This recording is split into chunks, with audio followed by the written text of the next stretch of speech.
जय श्रीमन नारायण। प्रिय भक्तों, पवित्र हिमालय की गोद में जहाँ बर्फीली चोटियाँ आकाश को चूमती हैं और जहाँ अलौकिक शांति का वास है, वहीं विराजमान है बद्रीनाथ धाम।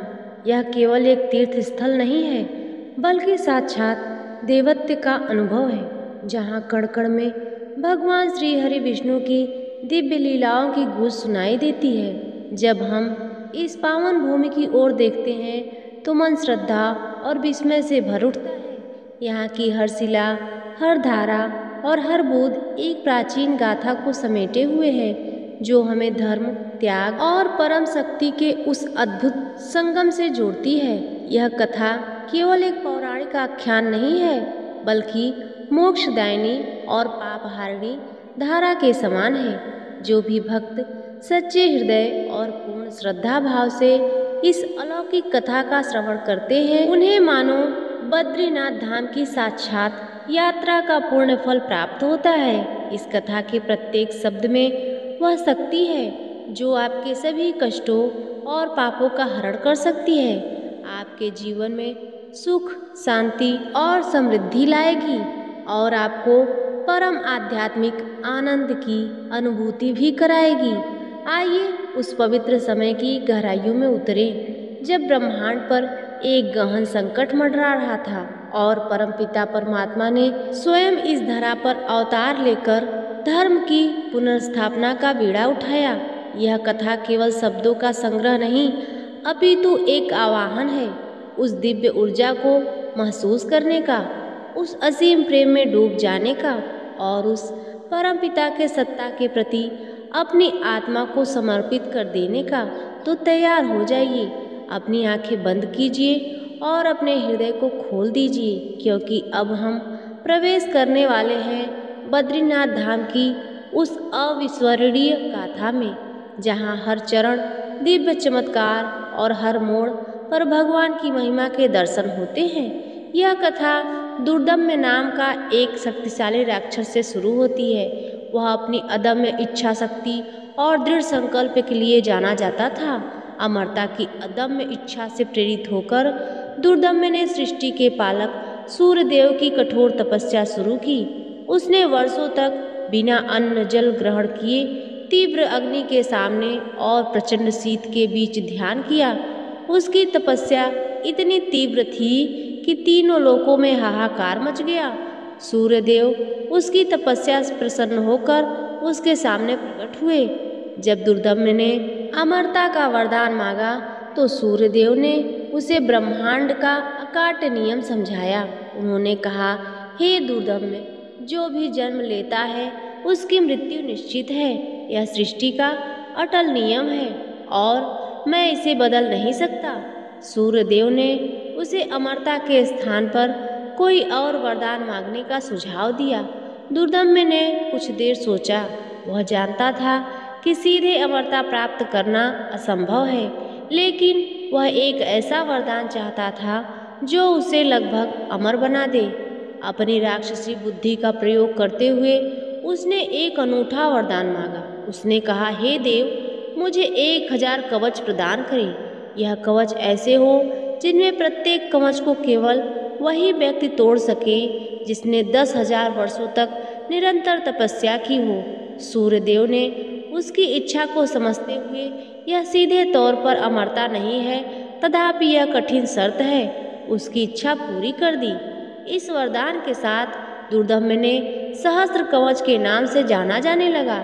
सहस्त्र कवच का अत्याचार 1000 ऐसे कवच प्राप्त करने के बाद, जिसमें से प्रत्येक को तोड़ने के लिए 10,000 वर्षों की तपस्या की आवश्यकता थी। सहस्त्र कवच ने खुद को अजेय मान लिया। उसने गणना की कि उसे हराने के लिए किसी को 10,000 गुणे 1,000 बराबर 1 करोड़ वर्षों तक तपस्या करनी होगी। यह असंभव प्रतीत होता था और इस विचार ने उसे अत्यंत अभिमानी बना दिया। उसने अपनी शक्ति का दुरुपयोग करना शुरू कर दिया और तीनों लोकों में अत्याचार फैलाना शुरू कर दिया। उसका आतंक इतना बढ़ गया कि लोग उससे डर से कांपने लगे। उसने निर्दोषों को सताना शुरू कर दिया, ऋषियों की तपस्या भंग करने लगा और मंदिरों को नष्ट कर दिया। सहस्त्र कवच की क्रूरता की पराकाष्ठा तब हुई जब उसने एक आदेश जारी किया। उसने अपने राक्षसों को निर्देश दिया कि वे किसी को भी तपस्या करने से रोकें। उसका मानना था यदि कोई तपस्या नहीं करेगा तो उसके कवच को तोड़ने वाला कोई नहीं होगा और वह वास्तव में अमर हो जाएगा। इस आदेश से धर्म पर गहरा संकट आ गया, क्योंकि तपस्या धर्म का एक महत्वपूर्ण स्तंभ है। सहस्त्र कवच के अत्याचारों से सभी देवता चिंतित हो गए। उन्हें भय था कि यदि कोई तपस्या नहीं कर पाएगा तो धर्म पूरी तरह से नष्ट हो जाएगा और अधर्म का बोलबाला हो जाएगा। ब्रह्मांड में संतुलन बिगड़ने लगा। अपनी इस विकट समस्या का समाधान खोजने के लिए सभी देवता भगवान विष्णु के पास क्षीर सागर में पहुँचे। विष्णु ने देवताओं की पीड़ा को समझा। उन्होंने अपनी दिव्य दृष्टि का उपयोग किया और सहस्त्र कवच के वरदान की गंभीरता को महसूस किया। उन्होंने यह भी देखा कि सहस्त्र कवच की योजना कितनी कपटपूर्ण थी। तपस्या को रोककर वह वास्तव में अमरता प्राप्त कर रहा था। विष्णु भगवान जानते थे कि इस तपस्या को हल करने के लिए एक असाधारण समाधान की आवश्यकता होगी। उन्होंने विचार किया कि सहस्त्र कवच को हराने के लिए एक ऐसी जगह की आवश्यकता है जहां एक दिन की तपस्या 10,000 वर्षों की तपस्या के बराबर हो। केवल ऐसी जगह ही उस राक्षस के कवच को तोड़ने के लिए आवश्यक विशाल तपस्या को संचित करने में मदद कर सकती है। अपनी दिव्य शक्ति और गहन अंतर्दृष्टि का उपयोग करते हुए विष्णु भगवान ने पृथ्वी पर एक ऐसे स्थान की खोज की। अंततः उन्हें केदार खंड नामक एक पवित्र क्षेत्र मिला। यहाँ स्थान पर अपनी अद्वितीय ऊर्जा और आध्यात्मिक शक्ति के लिए जाना जाता था और यहाँ की तपस्या का फल असाधारण रूप से तीव्र गति से प्राप्त होता था। यह वही स्थान है जहाँ एक दिन की तपस्या 10,000 वर्षों की तपस्या के बराबर थी।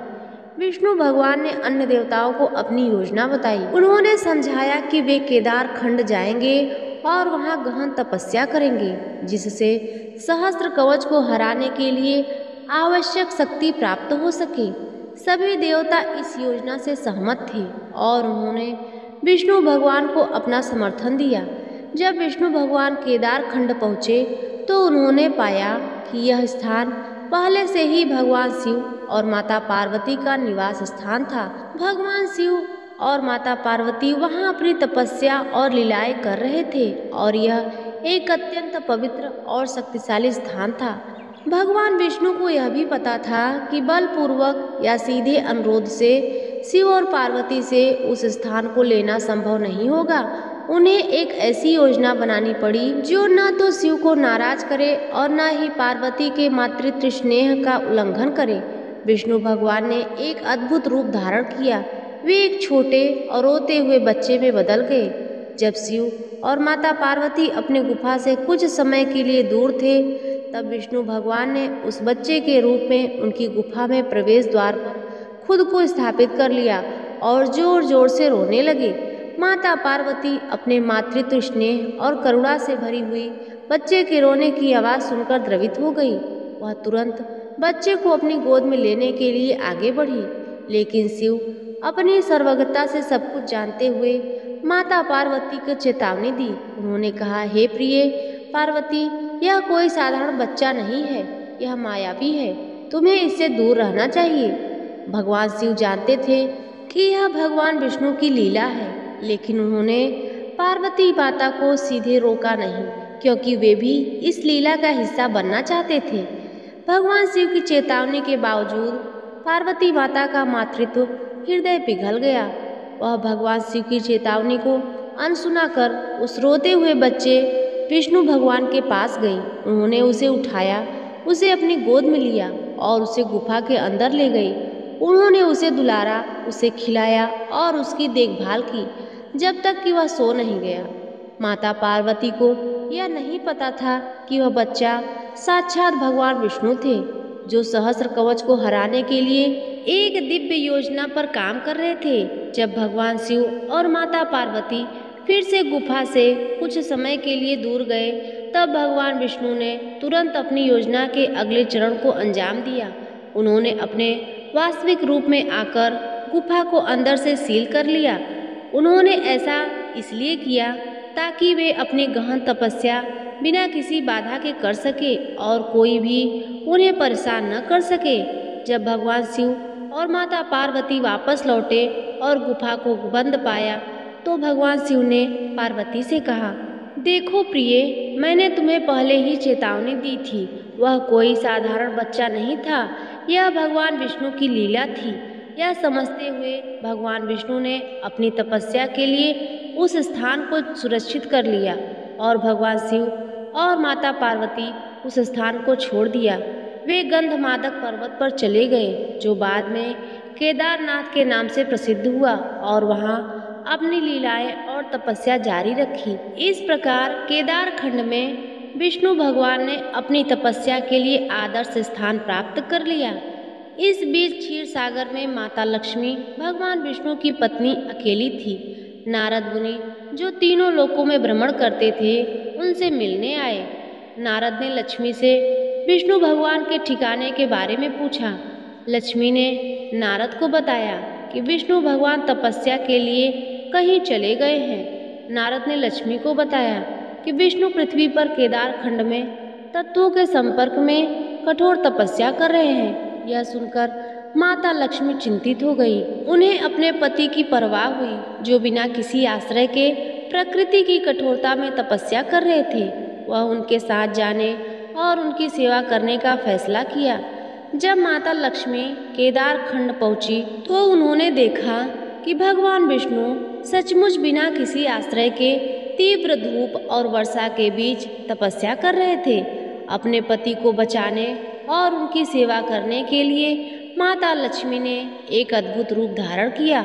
वह एक विशाल और छायादार बेरी वृक्ष में बदल गई, जिसे बद्री के नाम से भी जाना जाता है। इस विशाल वृक्ष के रूप में उन्होंने भगवान विष्णु पर छाया प्रदान की, उन्हें मौसम की मार से बचाया और उनकी तपस्या में सहायता की। उस दिन से उस पवित्र स्थान को बद्रीनाथ के नाम से जाना जाने लगा, जिसका अर्थ है बद्री अर्थात बेरी के स्वामी। यह स्थान माता लक्ष्मी के प्रेम, त्याग, भक्ति का प्रतीक बन गया, जिन्होंने अपने पति की तपस्या में सहायता के लिए स्वयं एक वृक्ष का रूप धारण कर लिया। सहस्त्र कवच को हराने के लिए भगवान विष्णु को शक्तिशाली सहयोगियों की आवश्यकता थी। उनके कवच को तोड़ने के लिए आवश्यक तपस्या का बोझ इतना अधिक था, कोई अकेला व्यक्ति इसे पूरा नहीं कर सकता था। बद्रीनाथ से लगभग 3 कोस की दूरी पर धर्म प्रजापति और उनकी पत्नी मूर्ति एक पुत्र के गहन तपस्या कर रहे थे। वे एक ऐसे पुत्र की कामना कर रहे थे जो दिव्य गुणों से परिपूर्ण हो। उनकी तपस्या से प्रसन्न होकर भगवान विष्णु उनके सामने प्रकट हुए और उन्हें वरदान मांगने के लिए कहा। माता मूर्ति ने अपनी गहरी इच्छा व्यक्त की। उन्होंने कहा, हे प्रभु, मैं आपके जैसा पुत्र चाहती हूँ, जो शक्ति, ज्ञान और धर्म में आपके समान हो।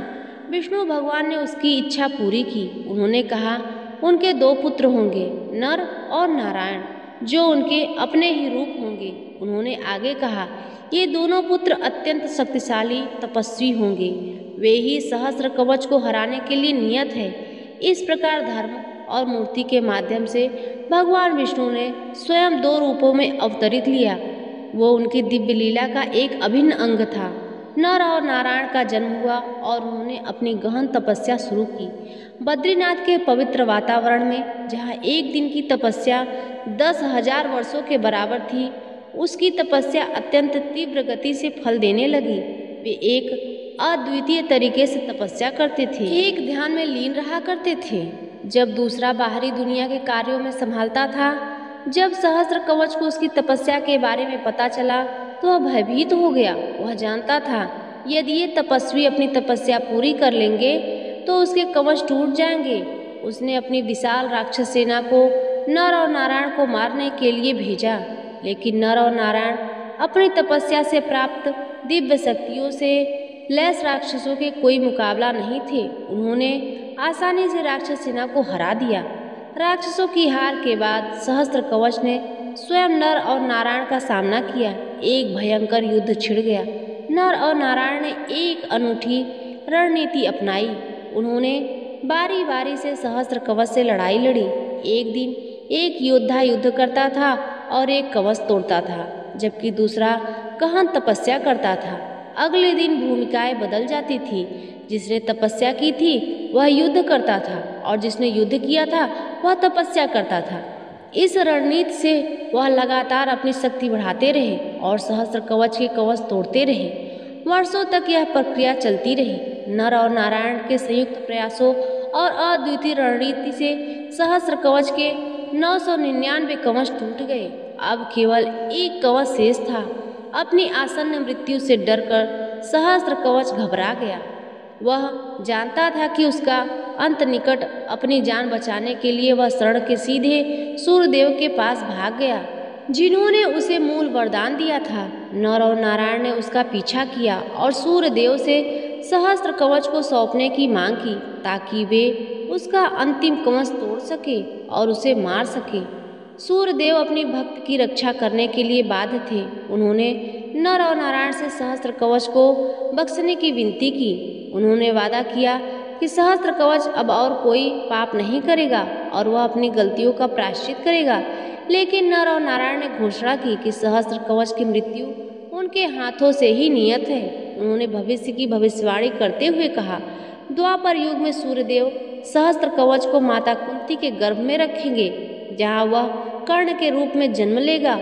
उन्होंने यह भी घोषणा की कि तब से स्वयं कृष्ण और अर्जुन के रूप में अवतार लेंगे और अर्जुन कर्ण को हरा देगा। इस प्रकार सहस्त्र कवच की मृत्यु सीधे तौर पर नहीं होगी, बल्कि एक भविष्य के अवतार में होगी। यह भविष्यवाणी पूरी हुई। द्वापर युग में कर्ण का जन्म हुआ और वह महाभारत के युद्ध में एक महान योद्धा के रूप में उभरा। कृष्ण और अर्जुन नर और नारायण के अवतार के रूप में धर्म की स्थापना के लिए लड़े। अंततः महाभारत के युद्ध में अर्जुन ने कर्ण को मार डाला, जिससे भगवान विष्णु द्वारा बद्रीनाथ में शुरू की हुई दिव्य लीला पूरी हुई। सहस्त्र कवच को अंततः उसके कर्मों का फल मिला, भले ही वह एक अलग युग और रूप था।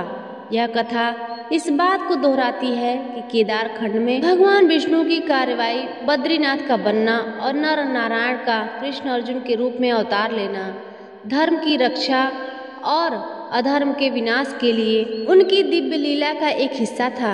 यह कथा हमें सिखाती है कि अहंकार और अत्याचार का अंत निश्चित है और धर्म हमेशा विजयी होता है, भले ही इसके लिए समय और विभिन्न अवतारों की आवश्यकता हो। यह तपस्या की शक्ति, दैवी हस्तक्षेप की आवश्यकता और ब्रह्मांड में संतुलन बनाए रखने पर महत्व पर जोर देती है। तो प्रिय भक्तों, यह थी बद्रीनाथ धाम की कथा। बद्रीनाथ धाम उत्तराखंड के चारों धामों में से एक और है। भगवान विष्णु को समर्पित एक अत्यंत पवित्र तीर्थ स्थल है। इसकी कई अनूठी विशेषताएं हैं जो इसे धार्मिक और आध्यात्मिक रूप से महत्वपूर्ण बनाती हैं। बद्रीनाथ को भगवान विष्णु का निवास स्थान माना जाता है, जिसे धरती का बैकुंठ भी कहा जाता है।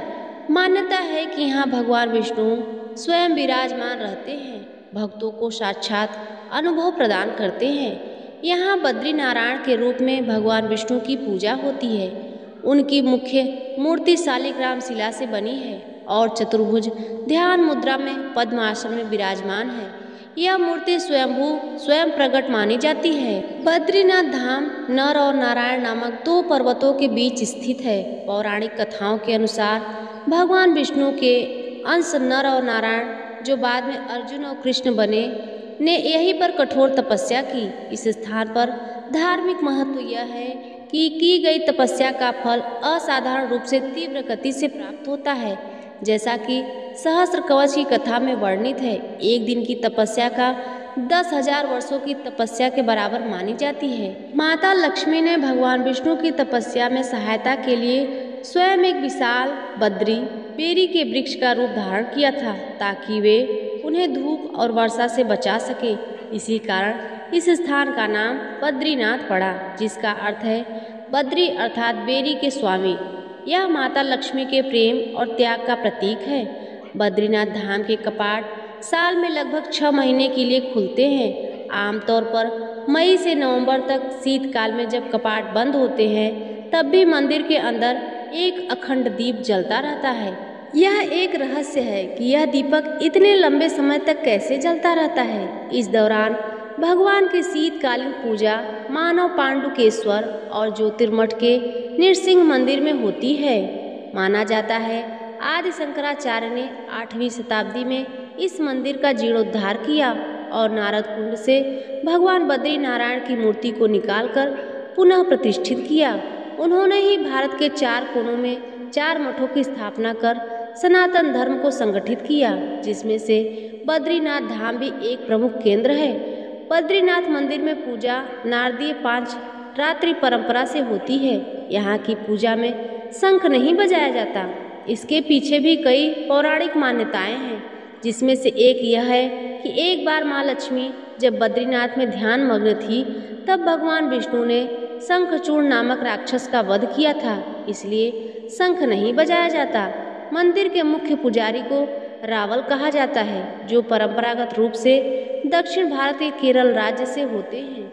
मूर्ति को छूने का अधिकार केवल रावल को ही होता है। हिंदू धर्म में बद्रीनाथ की यात्रा को मोक्ष प्राप्ति का साधन माना जाता है। ऐसी मान्यता है कि यहाँ दर्शन करने से व्यक्ति के सभी पापों का नाश होता है और उसे जन्म मरण के चक्र से मुक्ति मिलती है। तो प्रिय भक्तों, यदि आज की कथा आपको अच्छी लगी हो तो इस वीडियो को लाइक और चैनल को सब्सक्राइब अवश्य करें, क्योंकि इसी तरह की ज्ञानवर्धक और पाप हारिणी मोक्षदायिनी कथा हम हमेशा आप सबके लिए लाते रहते हैं। जाते जाते वीडियो को लाइक और चैनल को सब्सक्राइब अवश्य करें और कमेंट में प्रभु के नाम का जयकारा अवश्य लगाएं और इस कथा को अपने प्रियजनों तक शेयर अवश्य करें।